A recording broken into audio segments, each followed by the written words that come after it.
El mundo nos ha dado varias señales. Ya nadie necesita ser dueño de su auto para recorrer la ciudad. Ahora compramos todo para nuestro hogar sin salir de casa. Hoy en día, ser una compañía sustentable ya no es una novedad. La humanidad dejó de pensar en la Luna y también se propuso llegar a Marte. Vimos a diferentes mujeres liderar empresas, comunidades y naciones. Y pasamos de ser un país que exporta cobre a uno que también exporta talento. La señal es clara, nada está escrito. Diario Financiero, las señales hay que leerlas. Hola a todos, muy buenos días y gracias por acompañarnos en este debate presidencial que pretende, al igual que otros que hemos hecho en el Diario Financiero últimamente, irnos a fondo en temas específicos, especialistas, pero que sin embargo afectan a la totalidad de los programas presidenciales y a la totalidad del quehacer en el país. Tuvimos uno de gasto fiscal, uno de impuestos y hoy día queremos centrarnos en el medio ambiente.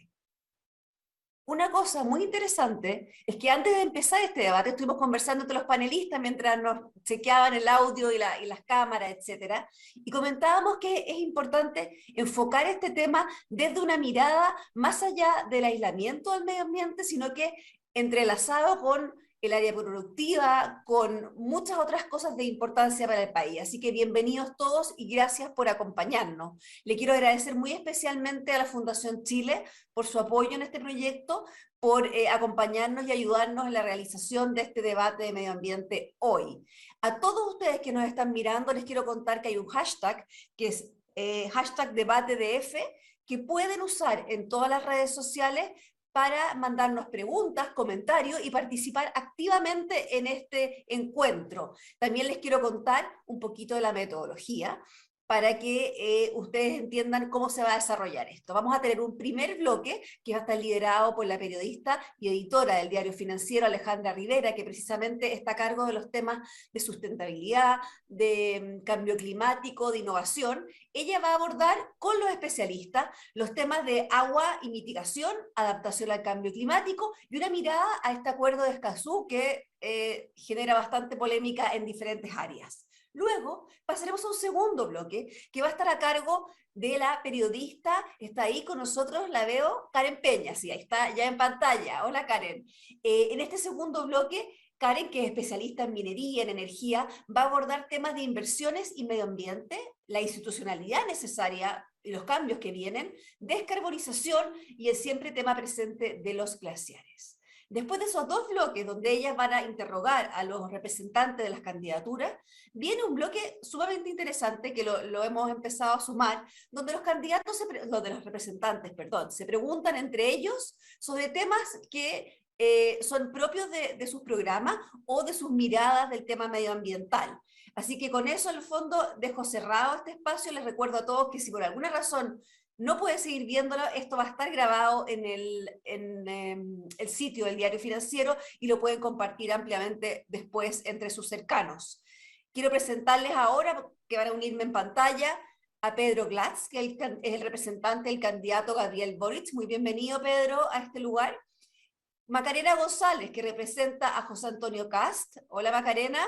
Victoria Paz, que viene a nombre de la candidatura de Sebastián Sichel. Hola Victoria, ya hemos tenido la presencia de Victoria en otros debates, muchas gracias por acompañarnos nuevamente. Está Alex Godoy, ahí, hola Alex, Alex viene en representación de la candidata Yasna Proboste. Y finalmente, Beatriz Tager, hola Beatriz, ahí te vemos, en representación de Marco Enríquez Ominami. Así que partimos este debate, dejo en mando de la primer bloque a Alejandra Rivera. Hola, ¿cómo están? Bienvenidos a todos. Este va a ser el bloque donde vamos a hablar de temas de agua y de cambio climático.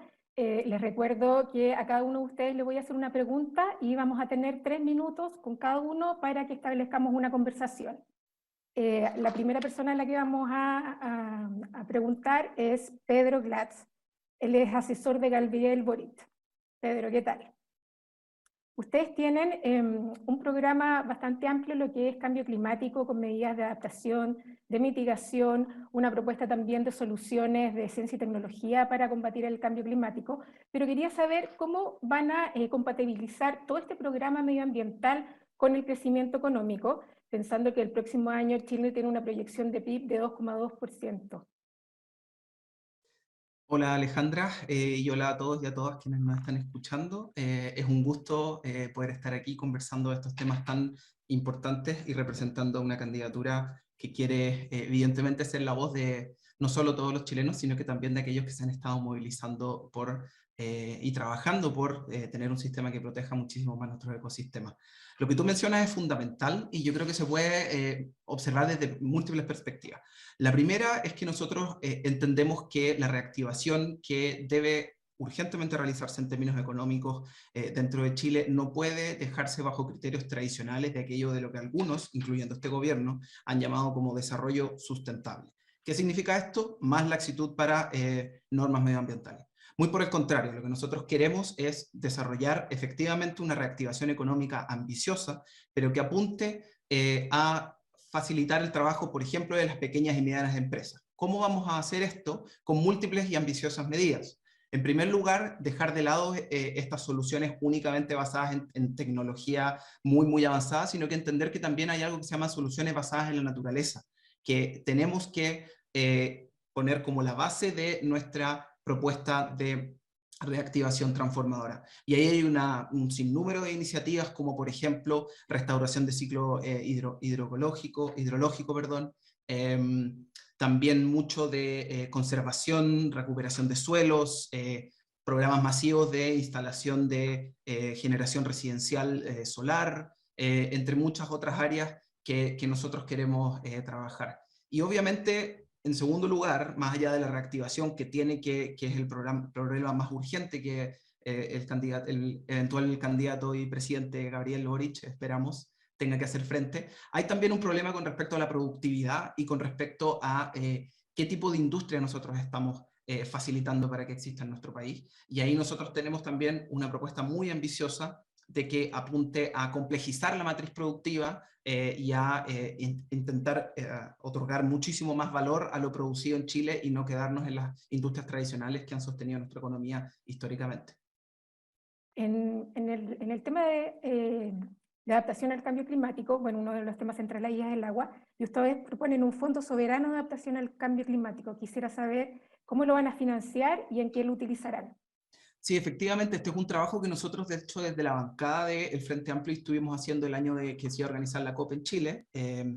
La idea en ese momento que nosotros planteamos es constituir este fondo soberano para poder replicar aquellos fondos que hoy en día existen, porque entendemos que la adaptación es tal el grado de impacto de la crisis climática y tan difícil predecir qué es lo que va a ocurrir, que el Estado tiene que contar con los recursos suficientes para tomar mano en caso de emergencias que existan y que no puedan ser predichas. Entonces nosotros queremos financiar ahí con dinero de lo que va a salir del royalty que nosotros queremos aumentar, eventualmente también de lo que está modificándose de la ley reserva del cobre. Esa fue la discusión en su momento. Hoy día eso está ya más o menos zanjado. Entonces, eso es básicamente el fondo de adaptación. Muchas gracias, Pedro. Ahora le corresponde el turno a Macarena González, asesora de José Antonio Kast. Macarena, ayer Escenarios Hídricos 2030 presentó su propuesta de institucionalidad y gestión del agua para Chile. Ustedes en su programa establecen una serie de mejoras por ejemplo, a la Dirección General de Agua, a las juntas de vigilancia y a otras entidades para abordar justamente el tema del agua.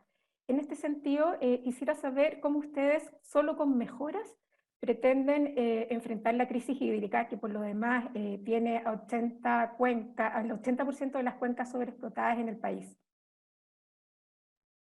Bueno, primero, Alejandra, muchas gracias por este debate.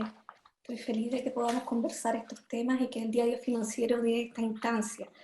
Mira, te cuento, no solo se trata de mejoras, tenemos una serie de medidas para enfrentar la grave crisis hídrica que está viviendo nuestro país.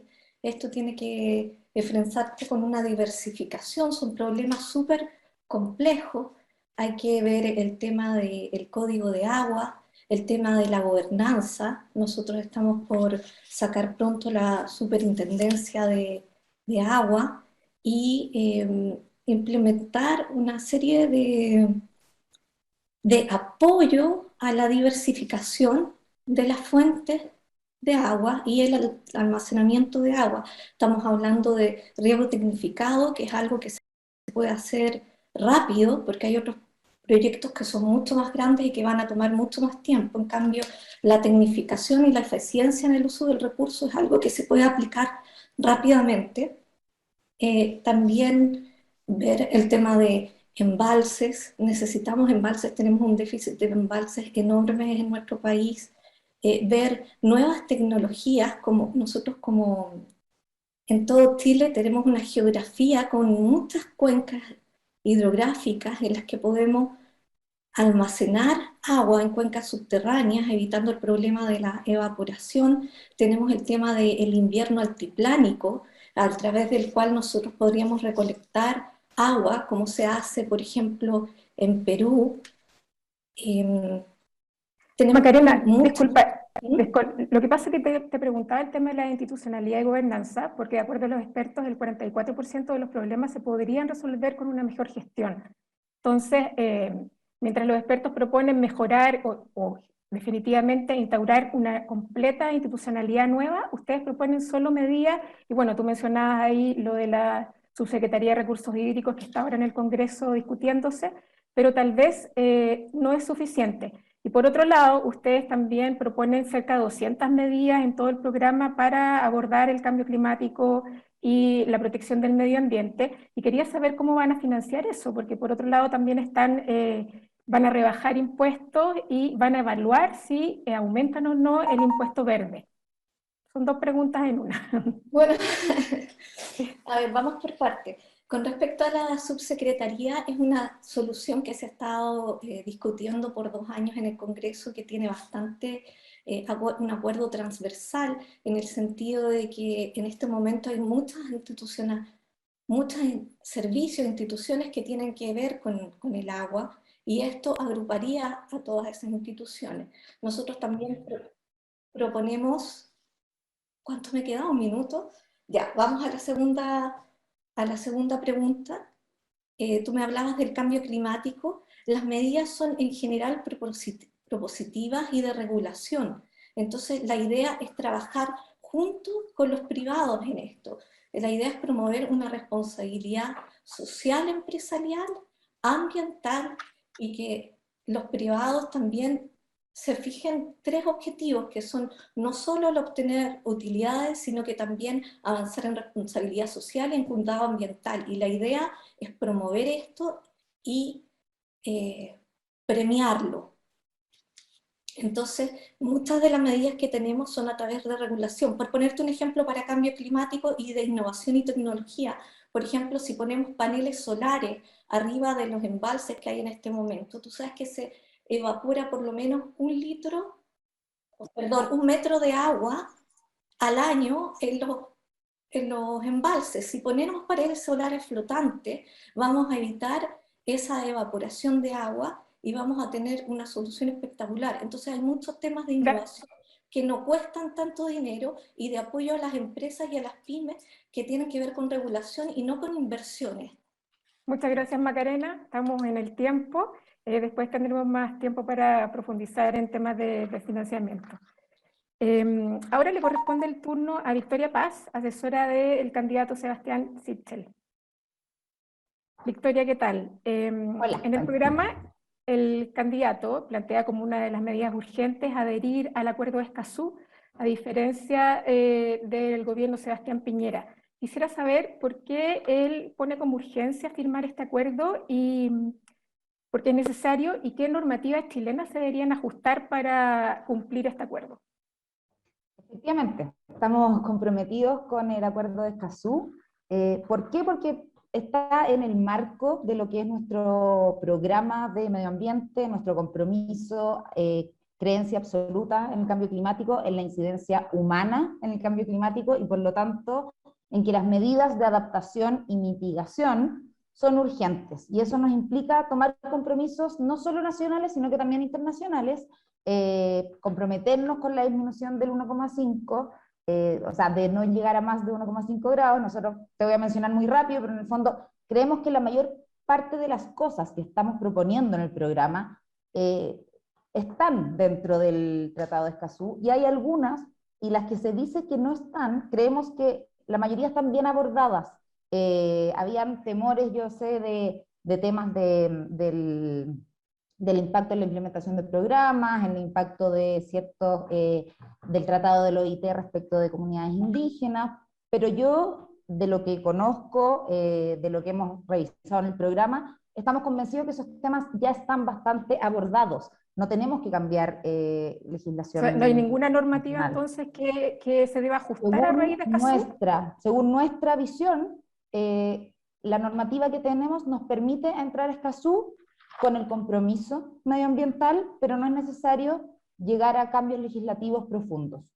Y eso nos permite obviamente avanzar en mitigación, en todo lo que es energías renovables, la electrificación de industrias, en adaptación nos permite obviamente abordar los temas hídricos que son urgentes, que creo que se los preguntaste a Pedro, todo lo que es la gestión de cuencas, lo que es conservación y restauración, que es fundamental y que es muy fuerte en nuestro programa, tratar de llegar al 30-30, apostar fuertemente al 30-30, en el fondo que el 30% al 2030 esté en áreas protegidas, en especies amenazadas, pero nuestro compromiso con Escazú es desde el principio, y yo creo que en eso, lo que comentabas tú, hay que avanzar en un ordenamiento territorial muy importante y en la planificación de zonas costeras, pero eso no es pasar a llevar ordenamiento que existe, sino que es avanzar en zonas que están en cierta forma un poco grises. Entonces, cuando nosotros avanzamos en ciertos aspectos legislativos, no necesariamente significa cambiar soberanía legislativa, sino que es avanzar en aspectos que hoy están poco ordenados, poco conversados con las comunidades. Los planes territoriales tienen que ser conversados a nivel de comunidad, a nivel de territorio. Nosotros creemos que es perfectamente posible avanzar en esos temas sin pasar a llevar lo que se llama muchas veces soberanía legislativa, o en el fondo que no vamos a tener que ir contra las leyes que ya existen. Podemos hacerlo y podemos hacerlo bien. Bien breve en tema de agua. Ustedes proponen un programa para hacer... Bueno, te quedará para otra oportunidad la pregunta. Muchas gracias, Victoria. Y ahora es el turno de Beatriz Teiger. Ella es asesora de Marco Enríquez Ominami. Hola, Beatriz. Nosotros también queremos preguntarte por el acuerdo de Escazú. Marco Enríquez Ominami había dicho que en caso de aprobarlo se necesita ajustar nuestro ordenamiento jurídico a los criterios normativos establecidos en el acuerdo. En concreto, ¿qué es lo que ustedes proponen ajustar?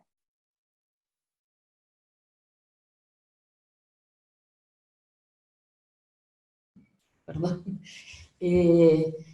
Sí, en el fondo el normamiento jurídico de Chile no está de acuerdo a asociarse al acuerdo de Escazú, por lo tanto, en el fondo tenemos que ajustar varias normas, en el fondo, para cumplir con el acuerdo de Escazú. La verdad es que nosotros proponemos un desarrollo sustentable a mediano y a largo plazo. Entendemos que obviamente que el cambio climático es ahora, pero en el fondo las medidas son a 20 años plazo. Por lo tanto, creo que ahí tenemos que hacer una mixtura entre lo que son los ministerios, porque en el fondo está muy segregado el tema. Hay muchos temas que están en distintos ministerios y ahí quizás tendríamos que hablar quizás de un ministerio que pueda ocupar el tema del cambio climático.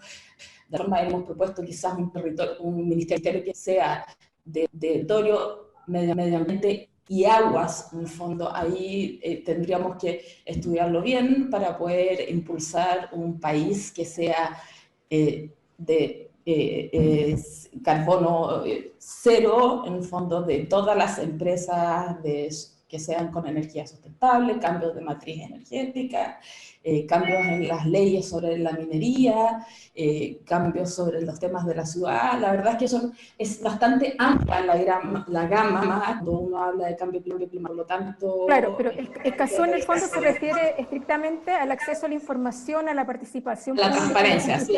Y a la justicia ambiental. Entonces, en ese sentido, ¿qué cambios a la normativa habría que hacer? ¿Cómo se ajusta? Además que el candidato Enríquez Ominami lo ve como algo urgente, entonces por eso te lo preguntaba. Sí, ¿qué habría que cambiar finalmente? Pero también entendemos que estamos en un pleno proceso de convención constitucional. Y creo que ahí nosotros no podemos ser como ir sobre o paralelo a lo que va a pasar en la Constitución. Me parece que el marco lo va a dar la Convención y nosotros nos ajustaremos a ese marco legal y haremos pequeñas medidas para poder ir ajustándose al cambio de Escazú, al acuerdo de Escazú, perdón. Ya, lo otro que te quería llevar al tema del agua también. El candidato Enrique Omilani propone aplicar un impuesto al uso económico del agua. Quisiera saber, para resguardar los usos tradicionales, ¿cómo se calculará este gravamen y con qué tasa? Si nos puedes profundizar un poco. A ver, el uso, lo que pasa es que en el fondo acá tenemos que crear conciencia no solo a nivel país, también el ciudadano, a nivel de empresa. Cuando uno dice el impuesto al bajo uso del agua, tiene que ver en el fondo con las medidas que vayan tomando tanto las empresas como los ciudadanos, en el fondo para que cada vez necesitemos menos agua. Implementaremos, sí, un impuesto, una reducción de impuestos, una bonificación, en el fondo, para las empresas o para la ciudadanía, en el fondo, que se comprometan a resguardar y cuidar el agua. Perfecto. Muchas gracias, Beatriz. Ahora le corresponde el turno a Alex Godoy, asesor de Yasna Proboste. Hola Alejandra, ¿cómo estás? Un gusto saludarlo y un honor estar acá y decir que ojalá que estos temas no sean un tema político, sino que medio ambiente, cambio climático, energía y agua son temas de Estado. Así que felicitaciones al diario financiero porque estos no son temas que distintas bancadas, sino es un tema de Estado como han sido Estado para todos los países que vamos a estar en COP26 desde la próxima semana. Ustedes en su propuesta proponen reformar un sistema de derechos de agua. Quisiera saber en qué consiste esta reforma, porque no hay un desglose de la medida, y en el fondo cómo van a priorizar los usos de agua en las cuencas.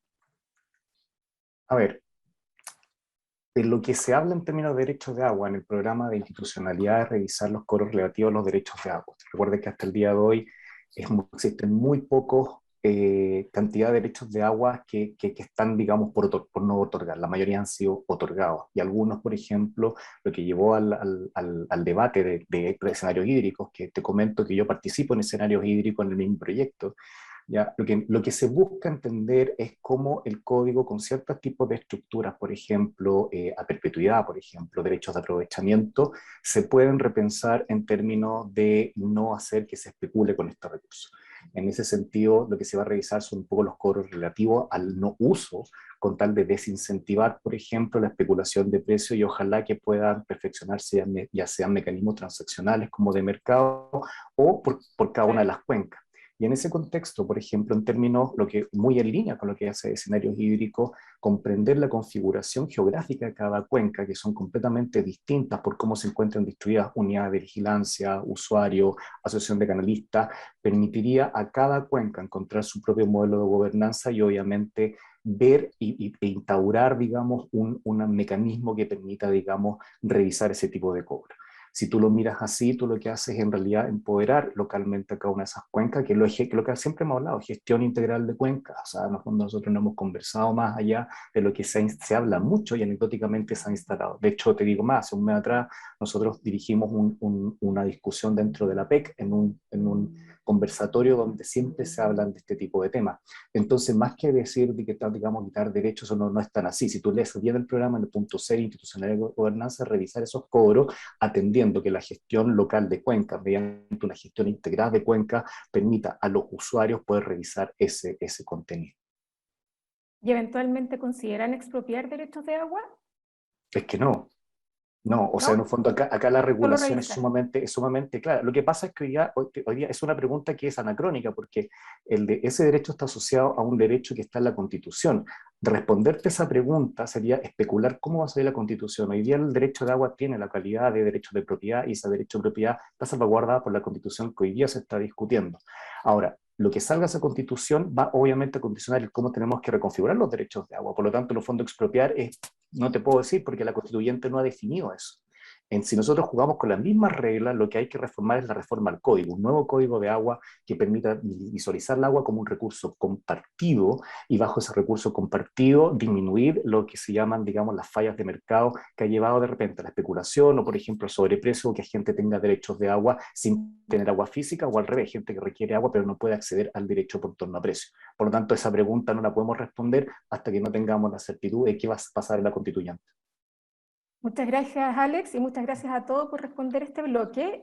Siempre uno quisiera tener más tiempo para profundizar en todos los temas, pero es acotado. Ahora le doy el paso a mi compañera Karen Peña, periodista de empresa de la sección del diario. Karen.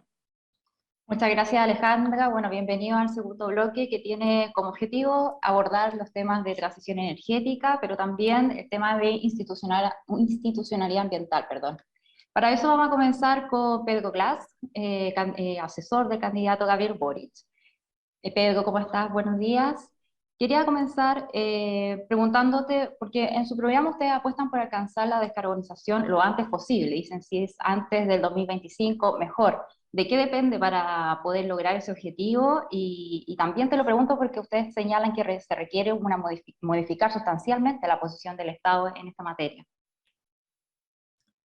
Sí, muchas gracias por la pregunta, Karen. Yo creo que hay hartas cosas que decir con respecto a eso. Lo primero es que efectivamente la transición energética tiene que hacerse lo más rápido posible, pero también tiene que hacerse de forma más compleja de la que se ha hecho hasta ahora.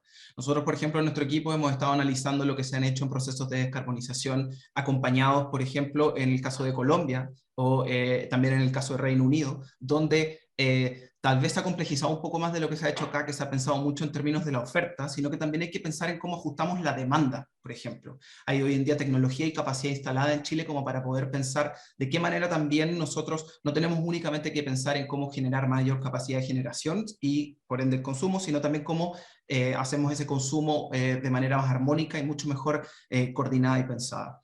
También tenemos que entender que hay que fomentar formas de generación distintas tal vez a las que hemos estado viendo hoy en día, que son necesarias obviamente, pero también, por ejemplo, una cosa nefasta que ocurrió durante este gobierno fue la eliminación del incentivo de precio fijo para los pequeños y medianos generadores, que lamentablemente y sin explicación alguna se modificó y ahí perdimos un importante foco de inversiones extranjeras que estaban ocurriendo y de generación de energías renovables no convencionales sin las externalidades que generalmente causan los grandes proyectos como las líneas de transmisión, etcétera, etcétera. Además de eso, nosotros otra línea que queremos integrar a la complejización de la transición energética tiene que ver con un enfoque de pobreza energética.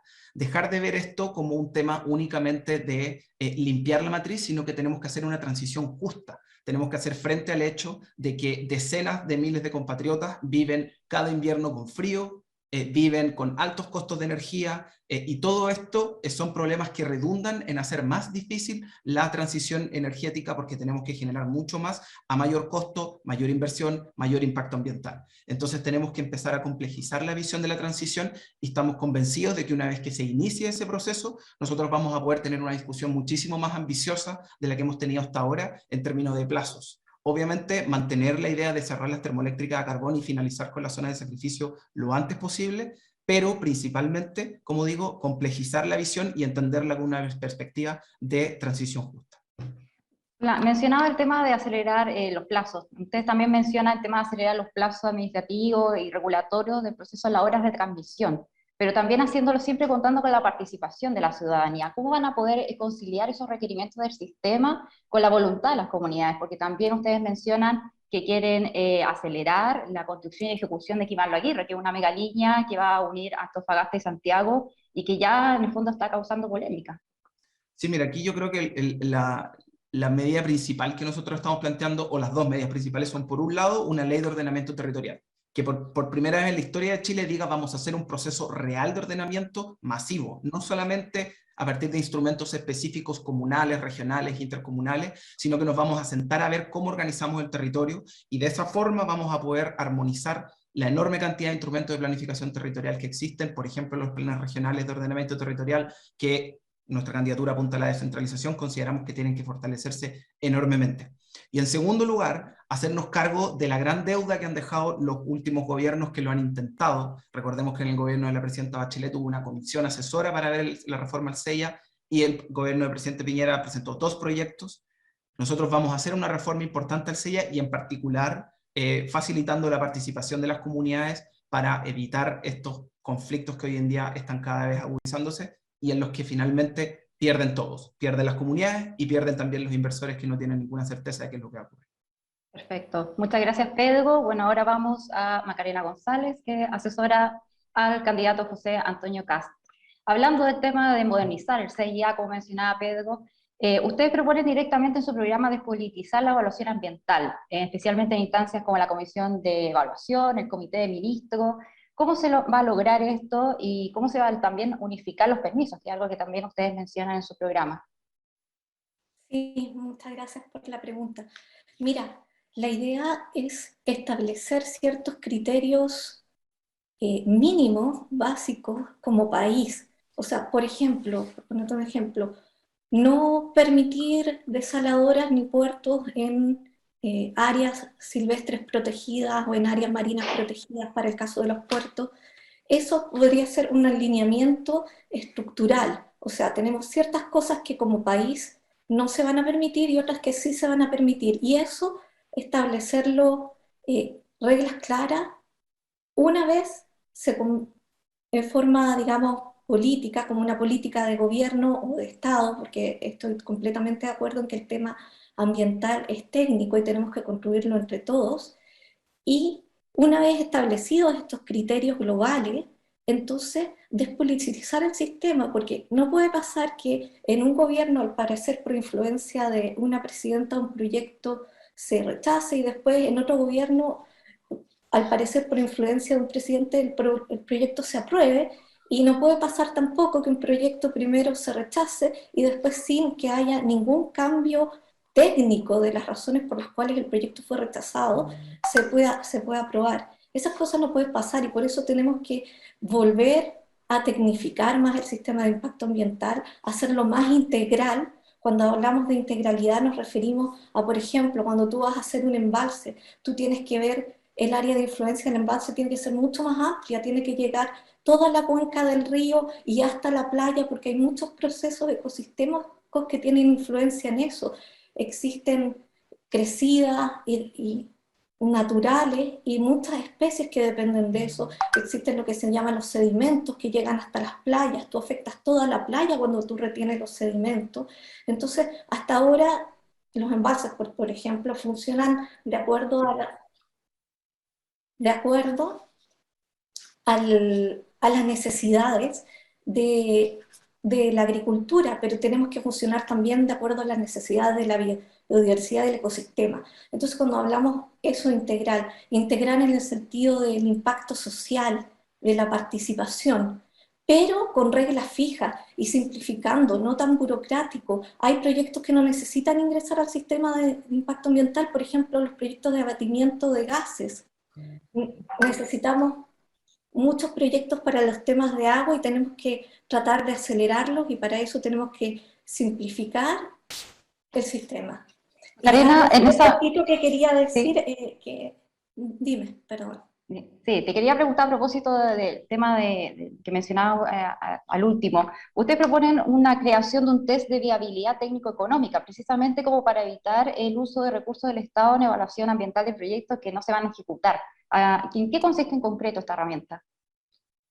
Por ejemplo, en concreto, si tú tienes un proyecto, por ponerte un ejemplo de minería, es tener cosas mínimas, básicas. Por ejemplo, oye, ¿tienes una ley suficiente como para que tu proyecto sea viable económicamente? O sea, estamos hablando de cosas mínimas básicas que en este momento no se están revisando y se están invirtiendo muchos recursos del Estado en eso. Muchas gracias, Macarena. Vamos ahora con Victoria Paz, asesora del candidato Sebastián Sichel. Buenos días, Victoria. Siguiendo también el tema de la institucionalidad, ustedes también proponen modernizar el sistema de evaluación de impacto ambiental. entregando mayor certeza, asegurando que los plazos estipulados efectivamente se cumplan. Buscará modificar también la ley para eliminar de frente al Comité de Ministros la aprobación de proyectos. ¿Cómo van a lograr esa mayor certeza y celeridad en esas evaluaciones? Mira, yo creo que es importante, a mí me gusta tratar un poquito todo de ponerlo dentro de un contexto, porque si no suenan como iniciativas aisladas.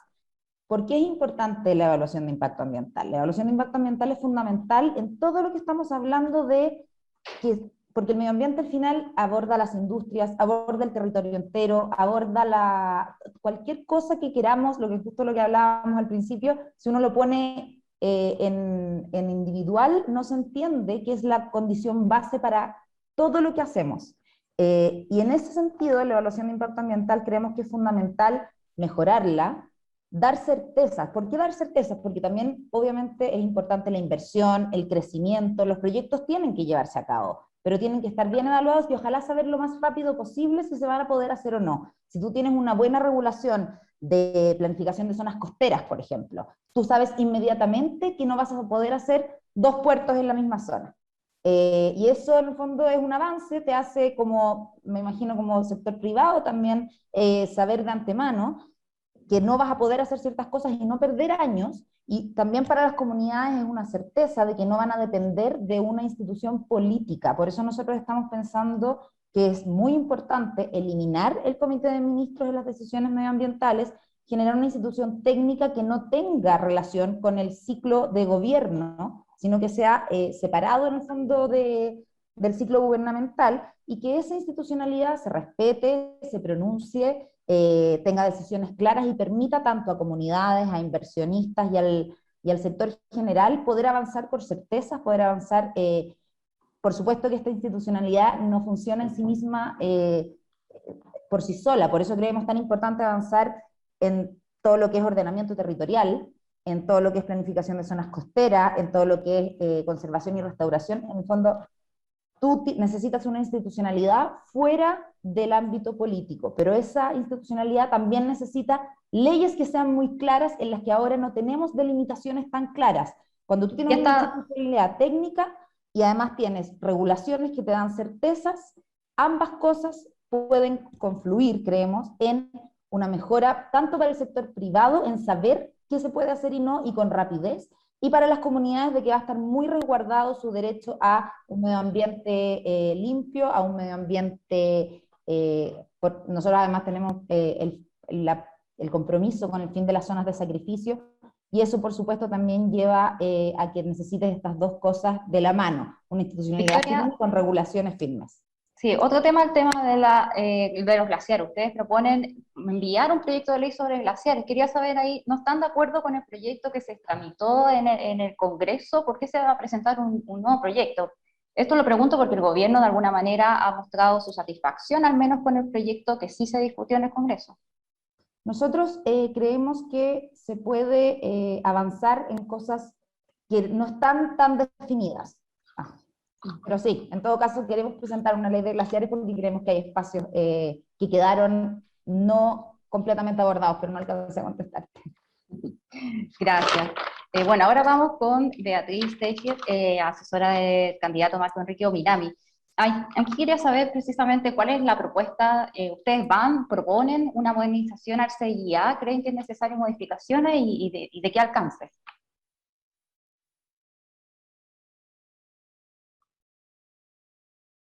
Beatriz. Perdón, ahí sí. Estoy con problema con el audio. ¿Me repites rápido la pregunta, por favor? Sí, te quería preguntar cuál es la apuesta, o si ustedes están considerando una modernización al CIA, ¿creen que es necesario modificaciones y de qué alcance serían estas? En el fondo tenemos que modernizar el Estado. Acá la mirada es bastante más grande que solamente como un punto. O sea, yo creo que acá tenemos muchas institucionalidades sobre el tema. Acá tenemos que tener un gran alero que es el Ministerio de Medio Ambiente, y que a través del Ministerio de Medio Ambiente creando pequeñas, en el fondo, o divisiones que vayan trabajando en distintas áreas sobre el cambio climático, y desde ahí tiene que nacer, en el fondo, la nueva medida. También entendemos que el cambio climático y el medio ambiente, en el fondo, tiene varias institucionalidades. Una tiene la institucionalidad nacional, que sería a través del Ministerio de Medio Ambiente.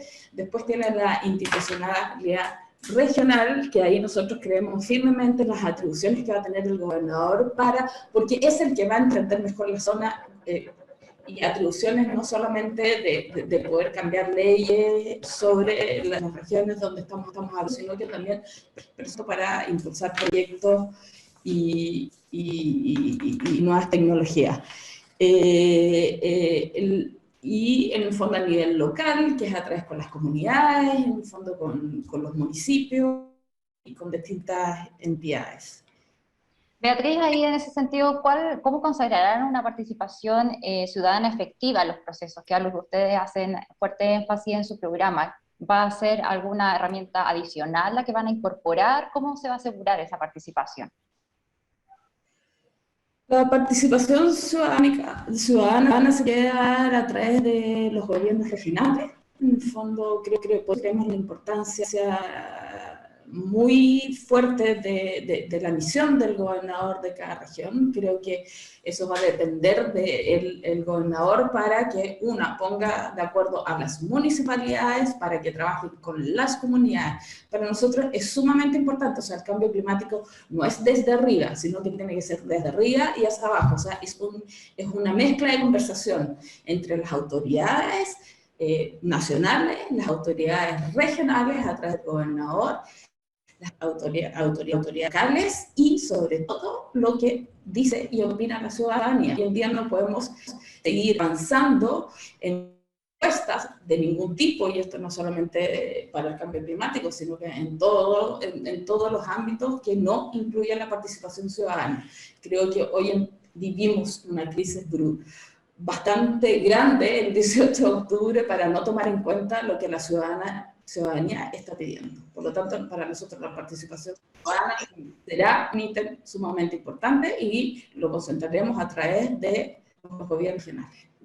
En los últimos segundos que nos quedan, quería aprovechar de preguntar a propósito del tema de los glaciares. Ustedes en el tema royalty al menos son muy claros que quieren patrocinar Consumo de Urgencia, una iniciativa legislativa que establezca un royalty a la minería.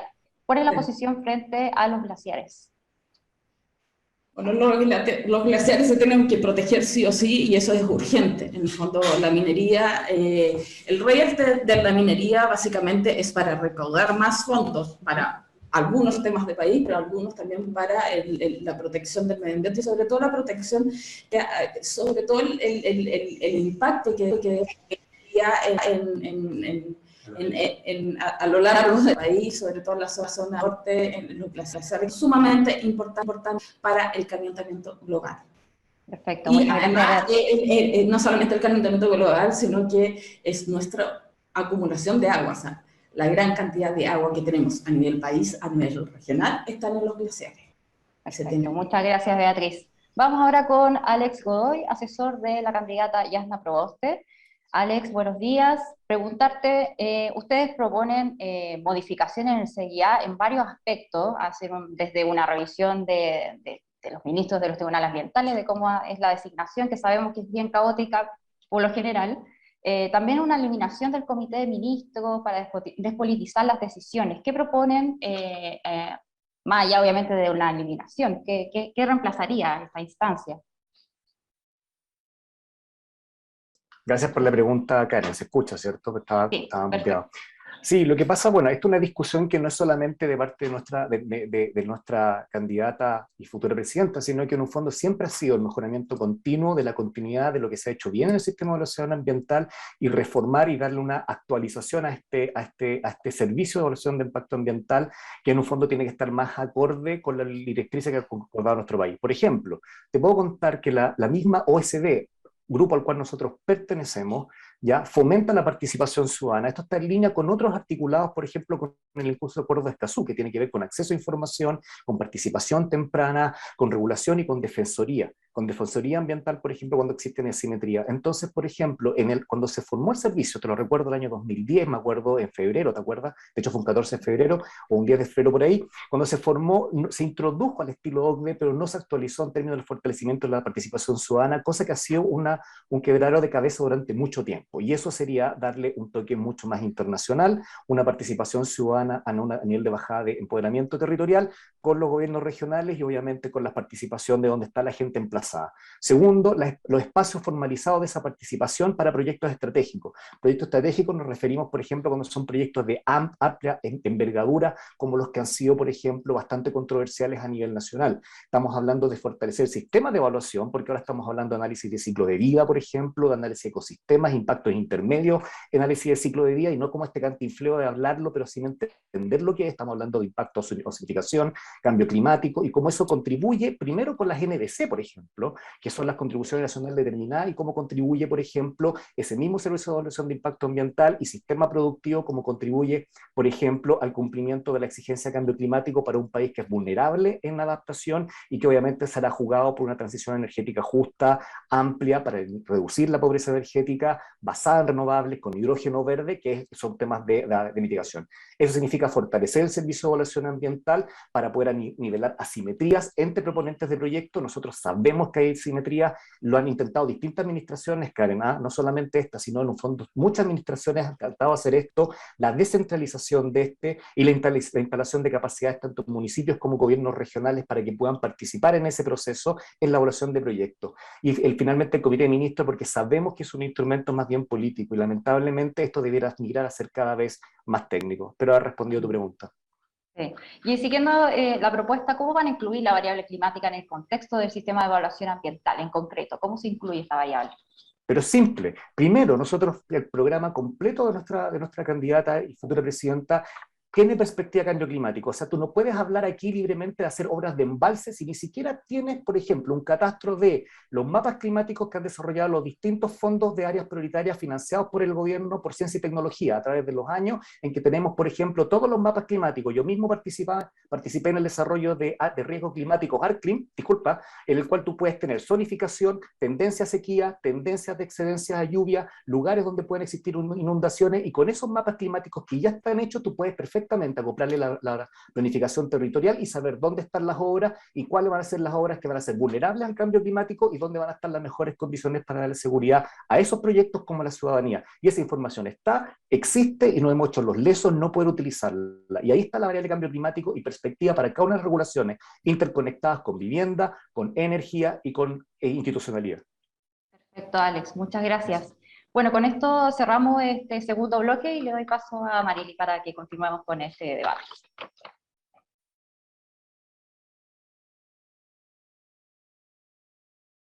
Bloques, ahora venimos a la fase final de este debate, que es un bloque que tiene las siguientes características, se las recuerdo. Cada asesor se van a preguntar entre ustedes una pregunta a cada uno, esto fue hecho por sorteo. La pregunta puede tener 1 minuto de largo y la respuesta 2 minutos. Así que partimos entonces con este tercer y último bloque del debate medio ambiente del Diario Financiero y Fundación Chile. Primero Pedro Glass, asesor de Gabriel Boric, te quiero pedir que le preguntes a Beatriz Tager, que es la asesora de Marco Enrique Suminami. Adelante, Pedro. Está sin audio. Ahí sí. Hola Beatriz, muchas gracias. Bueno, nosotros desde nuestra candidatura creemos que la crisis climática es el principal desafío que la humanidad va a enfrentar en el siglo XXI. Creemos también que, a pesar de que Chile sí ha realizado cosas en esta línea, falta bastante, pero es necesario reconocer que sí hay una suerte de política de Estado, como que se ha hablado acá, de aprobar en general los tratados internacionales en materia, crear los instrumentos y avanzar, tal vez no al ritmo que nosotros nos gustaría, pero sí avanzar. Lo que yo quería preguntar es como si tú ves en lo que hemos debatido y en lo que ha salido en los programas presidenciales, ¿ves tú algún riesgo en que esto deje de ser una política de Estado? Creemos, por ejemplo, que sacar 30.000 funcionarios públicos permitiría tener una institucionalidad ambiental fuerte, como lo han hecho ciertos candidatos. ¿O están todos los candidatos hoy día, o está en Chile el consenso sobre la crisis climática generada por el ser humano? Eso. Creo que no hay consenso. En el fondo acá tenemos claramente dos miradas, básicamente dos miradas. Uno, los que nos preocupa el cambio climático y que entendemos que la economía no puede seguir avanzando apartada de su sustentabilidad. Nosotros creemos que el cambio climático y lo sustentable van a la mano. Además, hoy en día las medidas internacionales, tanto para las industrias, para la minería, para todo, te están exigiendo en el fondo un mínimo de respeto al medio ambiente. Me parece que hay otras candidaturas que la miran bastante menos, en el fondo hacen muchos eslogan, cambian un poco las temáticas y las van, o sea, a mí me impresionó mucho cuando Kass dijo vamos a cerrar Puchuncaví y la zona de sacrificio porque vamos a cerrar básicamente las empresas públicas. O sea, hay un juego ahí de palabras, en el fondo, que es complejo, es complicado y hay que estar sumamente atento. Me parece que sí, los gobiernos, por lo menos la propuesta de Kass, no cree en el cambio climático. Lo escucho el otro día, que básicamente que el cambio climático casi como que no existía y era un invento de la gente de izquierda para frenar y cambiar las institucionalidades y me parece que hay que tener bastante ojo en ese tema. El cambio climático es urgente,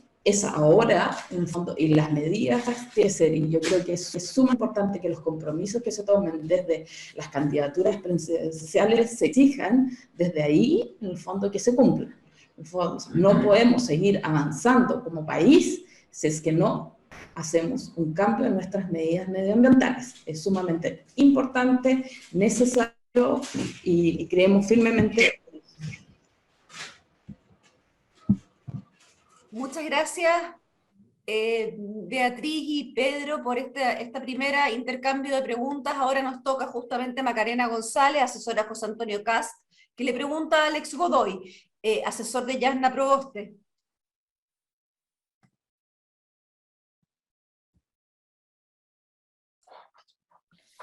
Alex. Maca. Bueno, mira, actualmente existen más de 3.700 vertederos ilegales y microbasurales y se estima que ocupan una superficie de alrededor de 1.400 hectáreas, equivalente al área del municipio de Providencia. Hay muchas personas que sufren con este tema, sobre todo en los barrios más bajos. Y yo quería preguntarte, yo no encontré la palabra basura ustedes hablan de un buen vivir, entonces te hago esta pregunta de buena fe. ¿Cuáles son las medidas que ustedes van a implementar para disminuir el grave problema de los vertederos ilegales, de los microbasurales, de que estamos con todo Chile lleno de basura, incluso en las áreas silvestres protegidas hay basura? Y además de esto hay graves consecuencias porque tú sabes que estos microbasurales generan emisiones de metano que afectan gravemente el cambio climático, hablando del cambio climático. Entonces, quería saber cuáles son las propuestas para enfrentar esta problemática. Sí, mira, muy buena tu pregunta porque yo mismo desarrollé el área de economía circular y soy parte del grupo mundial que está definiendo la norma ISO 59000 en términos de economía circular y trabajo en gestión sostenible de residuos de diverso índole. Primero, todos los microbasurales han sido mapeados a través de las comunas, no es necesario plasmarlo en el programa. Necesitamos nosotros mejorar una ley de economía circular que hoy ya se llama Ley RED y se ha enfocado en productos prioritarios y no en los materiales. Nosotros debemos fortalecer la recuperación de materiales para poder no solamente eliminar esos vertederos y transferir esa basura a otro lugar, sino la recuperación de materiales de, uno, primero, energización de relleno sanitario. Dos, elevar el estándar de los rellenos sanitarios para poder recuperar material a partir de ellos. Tercero, recuperar materiales que permitan crear emprendimientos verdes, porque la concatenación de la cadena de suministro, de que tomen estos materiales y los lleven precisamente para poder reciclar un envase y un embalaje, una botella de vidrio, hoy día es bastante débil. Por lo tanto, el fortalecimiento de una ley de economía circular, y por eso no hablamos de desechos, no hablamos de desechos, sino hablamos de residuos como un subproducto de la cadena de producción, cambia la visión de la disposición final a una utilización de materiales y energía, tomando esto y precisamente reinsertando nuestra cadena productiva. Por lo tanto, el mapeo con los gobiernos regionales, los municipios que saben perfectamente dónde está la sobreproducción orgánica, que es la ley de economía circular en orgánico. 2, los microbasurales que sabemos que son principalmente chatarra y que se pueden reinsertar. Y 3, el fomento de emprendimiento verde con perspectiva de género que permita recuperar los materiales y reinsertarlos dentro de una cadena productiva que hemos perdido.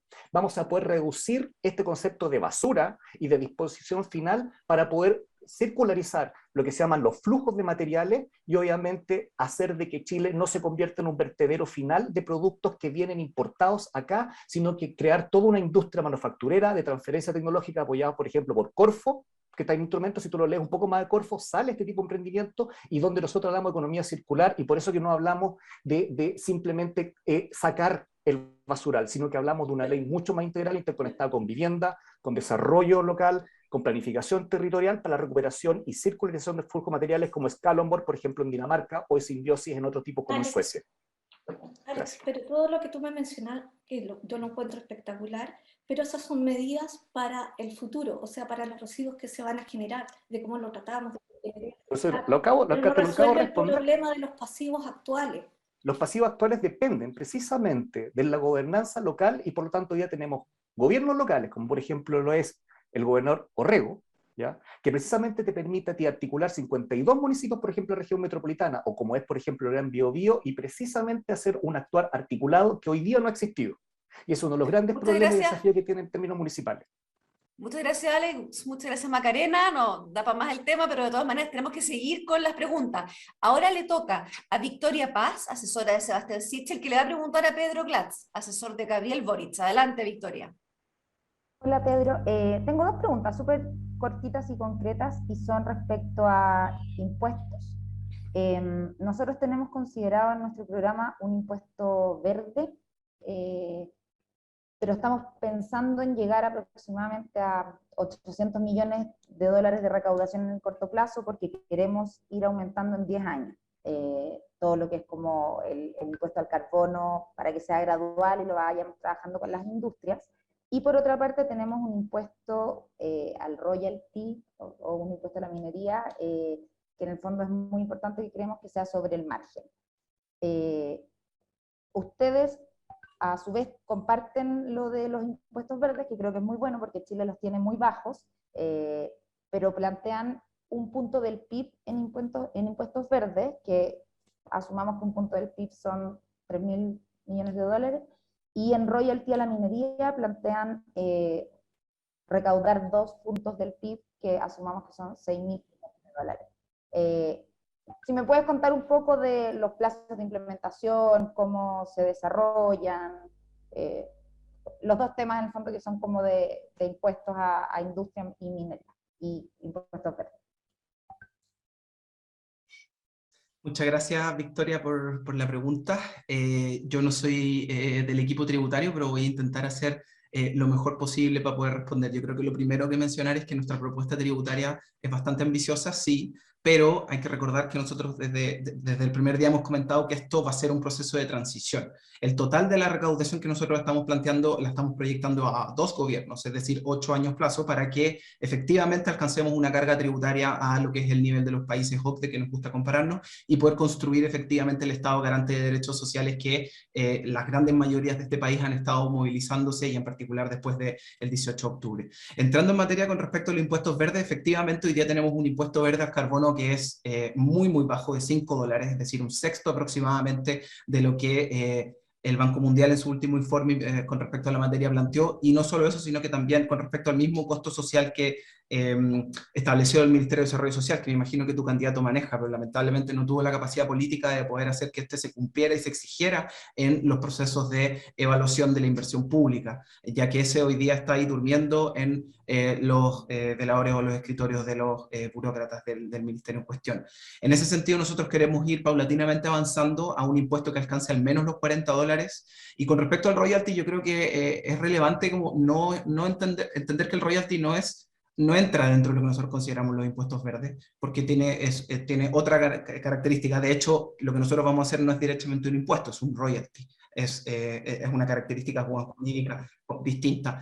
Y ahí nosotros estamos pensando también ampliar los hechos grabados del impuesto verde. Hoy en día está solamente en las grandes chimeneas, para decirlo en sencillo, y hay hartas otras áreas que pueden grabarse, y también pensar otros instrumentos que han existido en otros países, como impuestos, por ejemplo, a los bienes desechables de un solo uso, en particular los plásticos. Ya tenemos regulación ahí, y explorar también otras áreas, como por ejemplo a consumidores de altos niveles, como por ejemplo voladores frecuentes, de más allá de un número elevadísimo de vuelos, etcétera, etcétera. Gracias, Pedro. Muchas gracias, Pedro y Victoria. Ahora, Alex Godoy, asesor de Yasna Proboste, le pregunta a Victoria Paz, asesora de Sebastián Titer. Adelante, Hola, Alex. hola Victoria. Oye, no, una pregunta sumamente como puntual. En su programa hablan de una gobernanza integrada de cuenca. Eso implica numerosas veces obras compartidas o de multipropósito, ¿ya? De hecho, como bien decía la candidata, la representante, la Macarena, ella hablaba, ¿me escuchan bien? ¿No? ¿Más o menos? Escucho más o menos, pero no sé si Hablamos soy yo o tú. de gestión integrada de cuenca, y obviamente la gestión implica construcción de obras en el territorio que pueden ser multipropósito. Eso significa, primero, como decía Macarena, ella decía reservorios, pero hay que tener una idea de cambio climático detrás, porque los reservorios, si no llueve, no sirven de nada. Es cómo cómo el programa se hace cargo del financiamiento de obras multipropósito, especialmente cuando esas obras multipropósito convergen actores públicos de uso, ¿ya? Actores privados y intermediarios, como son comunidades de uso de agua. ¿Cómo se piensa financiar esas obras multipropósito en una gestión integrada de cuenca bajo el modelo de gobernanza que presenta Sebastián? Ya. ¿Se escucha? Sí. Gracias por la pregunta, Alex.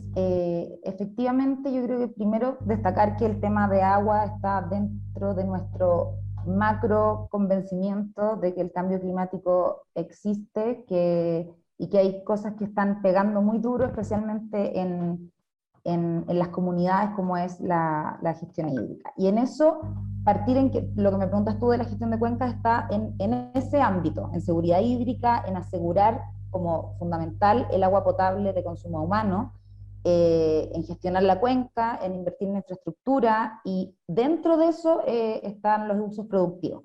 De lo que me preguntas tú respecto de las inversiones en cuencas, yo creo que es muy importante la gobernanza. Por una parte, implementar la subsecretaría del agua, que es lo que estamos pensando, porque ahí esperamos se pueda integrar y coordinar todas las competencias relacionadas con recursos hídricos, y ahí avanzar en atribuciones para asignar esa agua en función de la disponibilidad de caudales.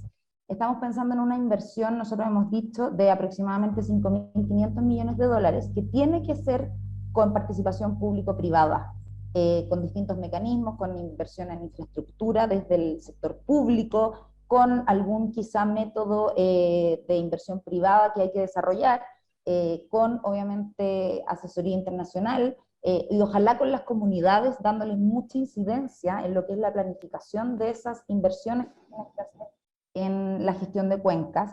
Y ahí también me gustaría destacar que hay que realizar un catastro público de aguas, que contenga todos los derechos de agua otorgados y disponibles por cuenca, porque es imposible avanzar si no tenemos ese proceso saneado, y ahí definir y utilizar la cuenca como unidad básica de gestión hídrica territorial, en el fondo que comprenda desde el nacimiento hasta la confluencia, y en el fondo extender y ampliar y regularizar todo lo que son las organizaciones de usuarios del agua, y que estas inversiones vayan apoyando a esta gestión de la cuenca desde las comunidades y desde obviamente las gobernanzas que se establezcan.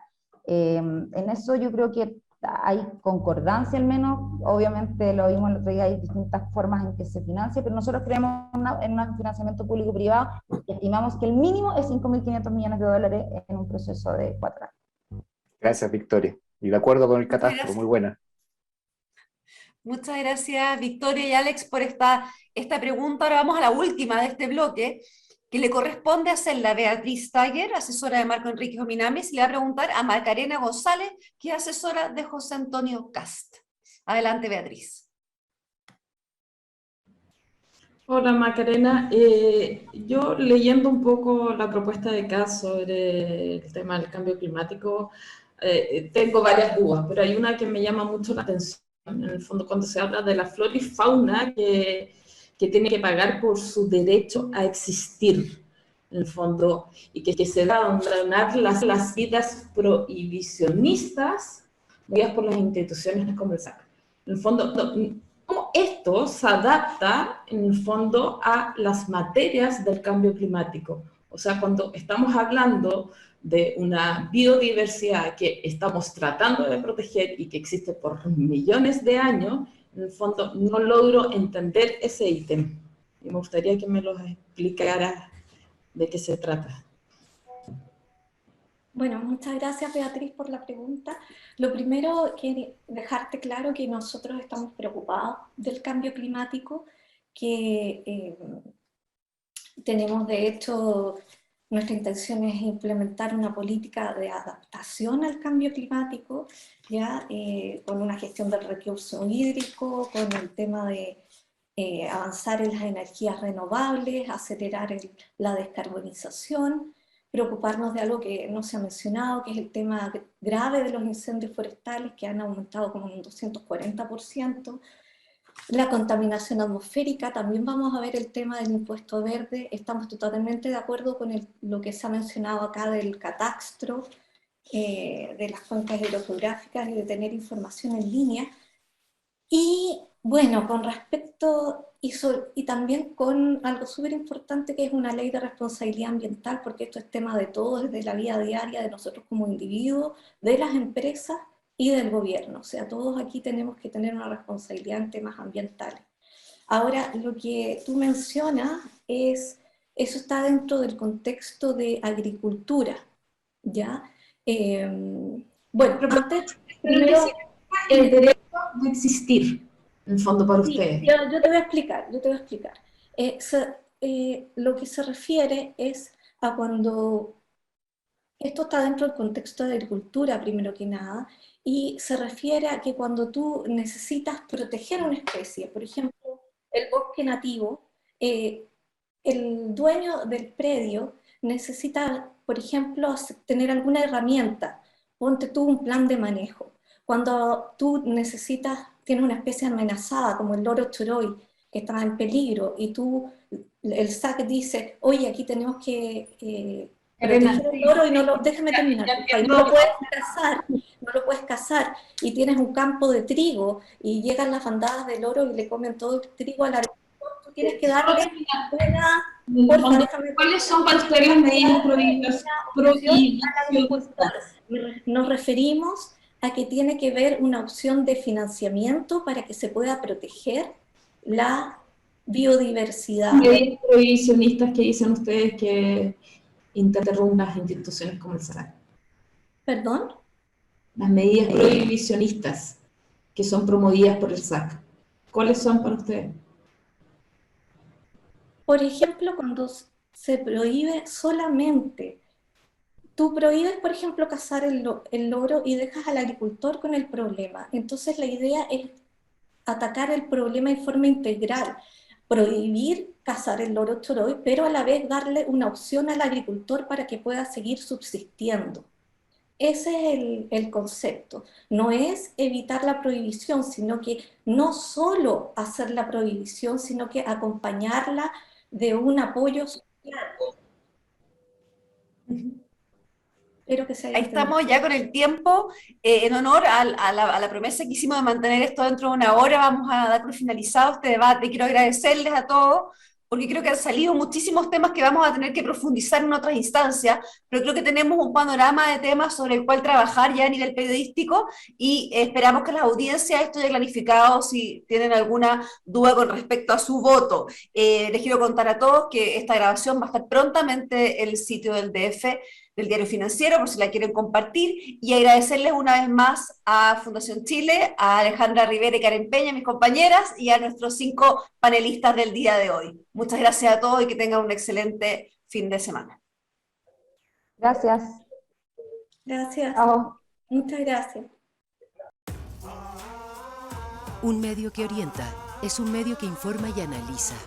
capaz de marcar una dirección, de un punto a otro, de un invento a una innovación, de la idea al emprendimiento, del que lee al conocimiento.